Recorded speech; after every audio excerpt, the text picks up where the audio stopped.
Max, we always start with you. Give us the update on injuries, any key happenings, what you expect the line to be, all those things off the jump here. Yeah, so Ken Palm's got this as a 72 to 67. Yeah, you heard that right. 72 to 67 slugfest. It's got a win for Tennessee, but still, I think they're right on the dot with a low total, probably in the high 130s. To be honest, we might see it creep up in the 140s, but the computers are aligned with how I think this is going to go. I think this is going to be. I just told you guys right before we started. I said we might see more football than basketball here, and that's not to take away from any of the offensive talents both these teams have. But man, do these guys know how to muck it up and make it physical and play defense. You saw what South Carolina has done to other high-powered offenses. Just beat Florida. They already beat Tennessee before. Beat Kentucky. So this is a South Carolina team that's kind of stylistically made to beat these high-powered, high-paced offenses. This is as good as a matchup as we can get. The first game was fantastic, and I think this one's going to be also. Yeah, the first game wasn't fantastic for Tennessee. They Yeah. really struggled, as we know. Dalton Connect had 31, and that was, where the discussion, I think, really started in terms of, does Tennessee have enough around him if he were, is he going to have to do everything? That's kind of, I think, started that trend and Yeah. how we talked about this team because, again, he had 31. Vescovy had 10. No one else had more than 6. They didn't shoot it well. We talked about that. They just could not get any easy shots. South Carolina bumping them at every turn. That was what we said. I mean, they Tennessee'd Tennessee, basically, is what South Carolina did. And that was the reason for their success. Tennessee missed free throws. Just not a good game for the Vols. But, again, I don't think that was just the discussion should be surrounding Tennessee from that one. It was about the game plan. For South Carolina, they had a great one. And, for a team that just shot, they really didn't do that many things offensively that just wowed you. They also struggled to kind of get things going in the paint. They were 9 of 27 from 2, but they hit 10 threes. And then they didn't just hit 10 threes, they hit a bunch of big threes at the right time. And, we were talking about Mr. Big Shot, Talon Cooper, 4 or 5 in that game. Michi Johnson only had 3 points, and I think that was the discussion too. They just won at Tennessee, where he only had 3. Murray-Boyles at 4. I mean, think about where we were at that time period, right? Where that was before he really took off after that game. And so, yeah, South Carolina's gotten better since that game.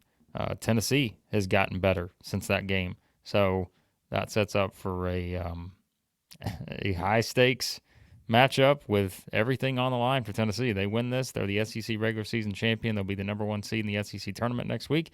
South Carolina wins it.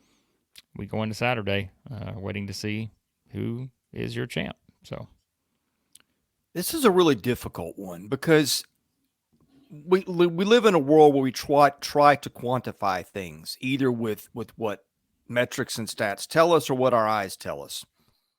And you've got two teams that are on very different ends of the scale. If you go by the quantitative metrics, I know this is where South Carolina fans are going to scream at me, and I get it. And for the record, I do not buy the quantitative metrics as the absolute truth, but we use things to tell us something about a team.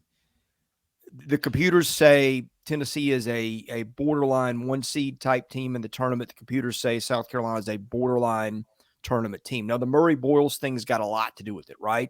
There was some built-in stuff in the predictive ratings where Carolina played without him. I don't know if you could Bart Torvik this, Max, and see what they've been like since he's been back and healthy. I would think they're going to tell a different story. They're also not going to tell probably a top 10 team in the country story. What I see with my eyes is experienced guards. Cooper, Johnson have made big plays. Cooper's as good at taking care of the ball as anybody. They gum you up. Tennessee, we tend to think Tennessee is a grinded out team, but Tennessee's done really well when it's playing those wide open games with the Tennessees, the Alabamas, and even Auburn, although Auburn's a little different. It's more like Tennessee, and it's really good on both ends of the floor. My point is we tend to think of Tennessee as a team that is more suited to win a grinded out game. That's not necessarily the case because of Dalton Connect. You see Tennessee play more wide open games and look really good. You see a team like South Carolina give Tennessee fits and win this the first time. That's a lot of stuff to unpack. But that is, I think that is why we have a hard time with this matchup, because there are things all over the place in terms of what the things we can quantify tell us, and then there's things that we watch with our eyes that tell us a different story, and certainly told us a much different story when these two teams played the first time around. Well, I'm glad you ended it with that, Chris, because speaking of much different stories and how teams have been playing differently, we just watched that incredible Tennessee offensive performance on Saturday. Listen, when these teams played the first time, Tennessee didn't get a single point out of a guard that was not Ziegler, Vescovy, or Connect. Nothing from Gainey, nothing from Meshack. You got no production off the bench. Awaka gave you 6. You look at the South Carolina bench. I mean, Studi goes 3 for 3 from 3, lights it up for 13. Josh Gray adds you 6 and 7. Jacoby Wright makes a 3. This was a game Talon Cooper went 4 or 5 from 3. I mean, it was night and day for how these teams usually you would check a box score and what you would use the numbers you'd usually see. Tennessee had a very poor game. South Carolina played their style. And now that it's at South Carolina too, it's not like we can kind of pull on that narrative like, oh, well, listen, they got them earlier in the season. Tennessee's going to be out for revenge. They're home. We know how tough it is to play in Knoxville. Not at all. This is in Columbia where they're probably going to get a friendly whistle. Man, I would love to pull on that revenge kind of spot here, but I can't. I think a spread of 5 like KenPom has it might even be too much. Well, South Carolina and SEC play, points allowed in Columbia, 62 to Mississippi State, 74 to Georgia, 62 to Kentucky, 64 to Missouri, 65 to Ole Miss, 60 to Vanderbilt, 64 to LSU, 76 to Florida. So the mostly allowed was 76 to a Florida team that's one of the best offensive teams in the SEC. They also held one of the best offensive teams in the SEC, Kentucky, to 62. So in Columbia, they've lost a couple games. Yeah, they lost by 1 to LSU. They lost the game before they became this South Carolina team to Georgia back in mid-January, which who cares now? Both teams are in completely different spots. So they defend, and that's kind of been the theme, is that they've won a lot of games that are 70-something to 60-something. They beat Florida 82-76. They proved they could win a game like that.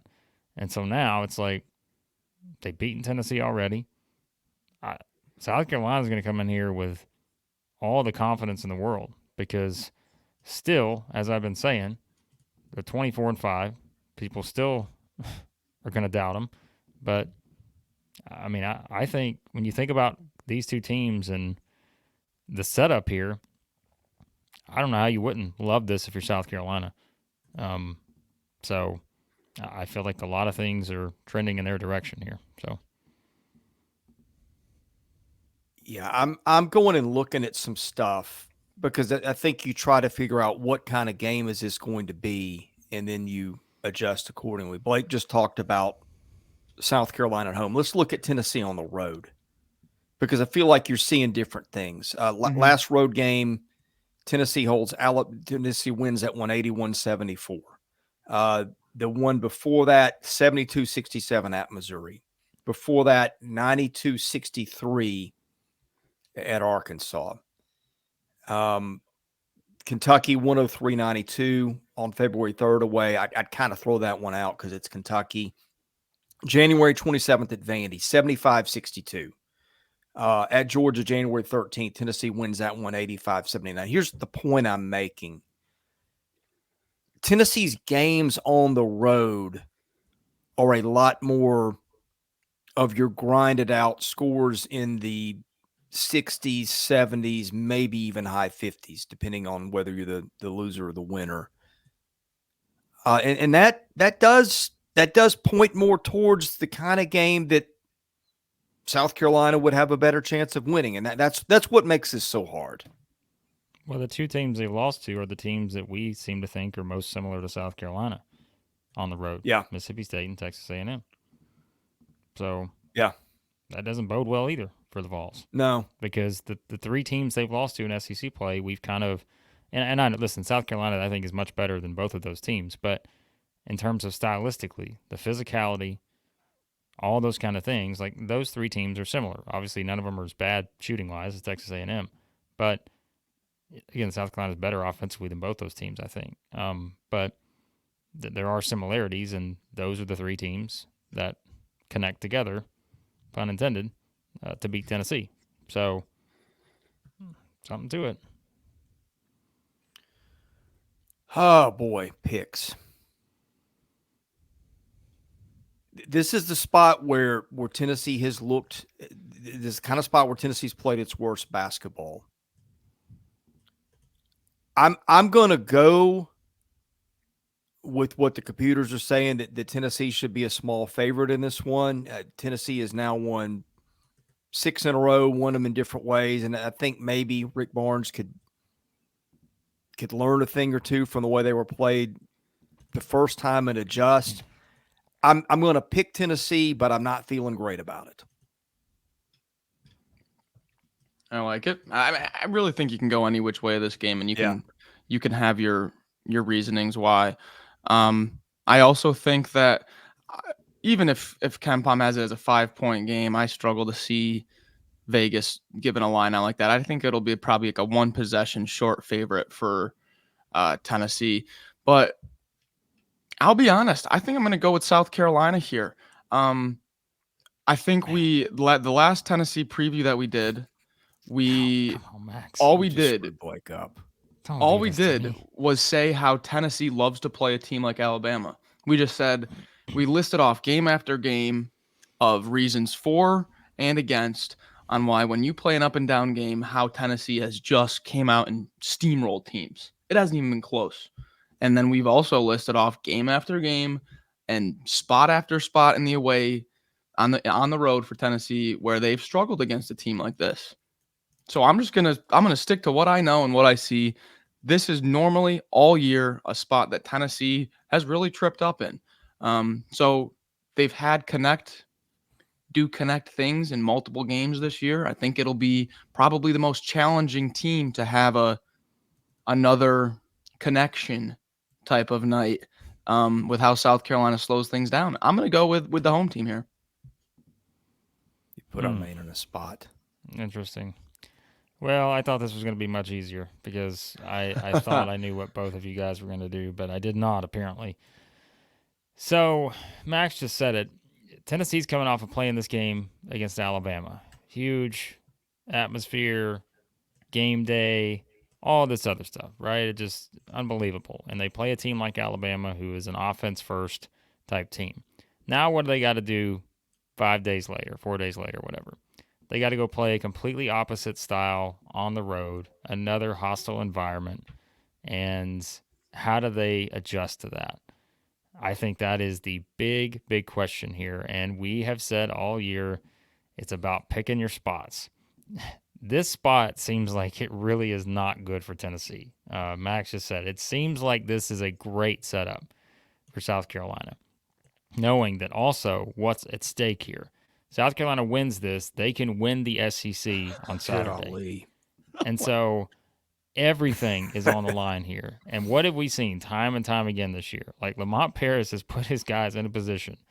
He has put them in a position to be in this position to where now they are a win away from having a chance to be the SEC regular season champion if they win this game and then win on Saturday.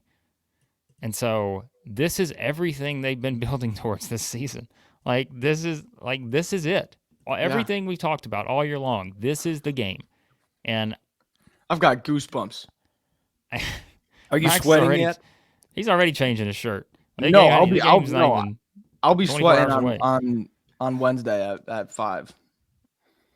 So all of that, to say that I think I'm going to pick Tennessee here. Because it worked out This for me man the is last running time. for office. Well, it worked out well for me the last time. Picking them on the road as the Lone Ranger, picking them at Alabama. But I'm going to be honest, and I hate to admit this. I think Max is right. I think everything Max pointed out is probably the way this thing is going to play out. Now, I'm not, whoever wins, as we said, I can't imagine this being a blowout either way. But you know what? We said the same thing about South Carolina, Kentucky a while back, and we saw what the Gamecocks did to them. But the difference is, if you look back at the first game, Tennessee missed 8 free throws, right? There were a lot of what South Carolina did gave Tennessee fits in that game, but there were a couple times too where Tennessee just beat themselves on possessions, missed free throws, just bad plays in bad spots. And I think they're better now. I think South Carolina's better now. And I think this goes down to the wire. But everything this season agrees with what Max said. It tells us that this is the kind of spot that South Carolina will thrive in and win the game, take us into Saturday. Who wins the SEC championship? I hope this is. I'm sorry, I'm not rooting against Tennessee, but I root for chaos. I root for chaos. Okay, and so that is the chaos outcome: is South Carolina winning this game. But I think that Tennessee gained something from winning that Alabama game on Saturday. I think it gave them another kind of edge to them, and I think they will be relishing this opportunity to go do the exact same thing to South Carolina in a revenge spot, a chance to get their payback and do it in the best way possible, getting their revenge and winning the SEC championship in the process. So I'll take a chance on the Vols here, but I think you both made great points both ways, and thank you for your vote. Well, to wrap it up, and I know South Carolina fans are going, hey, we beat Tennessee in Knoxville. Surely we're going to beat them in Columbia, too. I mean, I can think of a couple of games just off the top of my head where it's not happened that way. Florida, Kentucky, the road team won both times. LSU and the road team won both times. It does happen.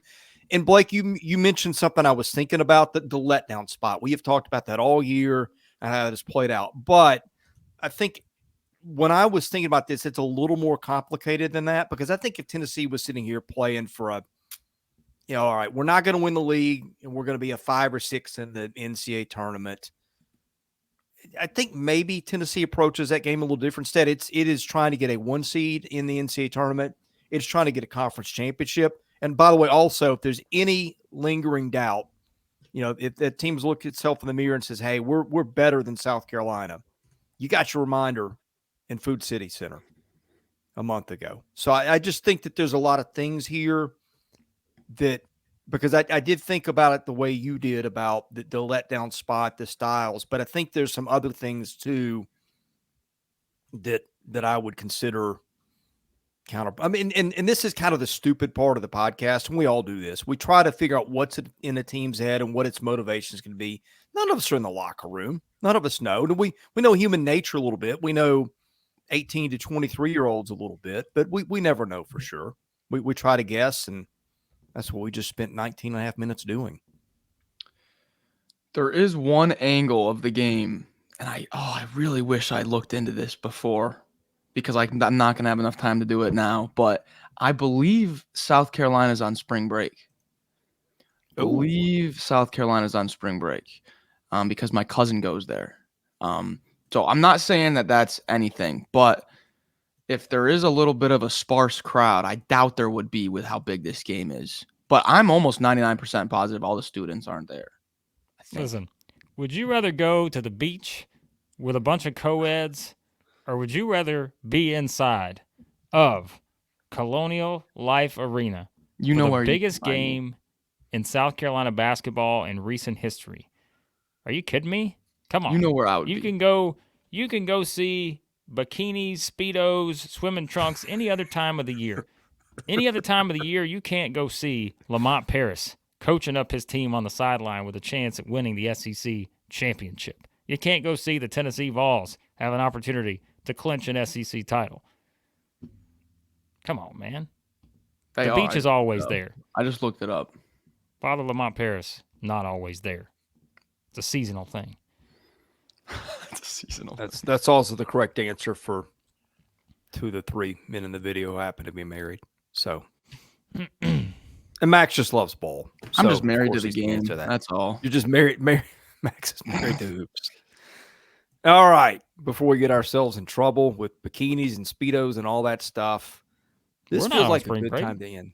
We're never on spring. There's no break around here. This is Oh. March. I'm going from basketball stuff to baseball stuff to kids' school No concerts, breaks. which is why I'm dressed up. I mean, it's all over the place. The football stuff, we got some football stuff coming as soon as I can do my job and get you guys the stuff I need to get. We're all over the place. And we're going to be here when this one's over to talk about it. Either way, can't wait for it. Best way to get it, hit that subscribe button, enable your notifications, and hit the like button. And also, if you don't follow us and watch these a lot, hit the follow. We're that close to 15,000 followers, which is kind of a nice little number. In any case, thank you for watching us here at Southeastern 14. We are presented by Bet Online. For Max Barr, Blake Lovell, I'm Chris Lee. God bless you guys. Thanks for watching.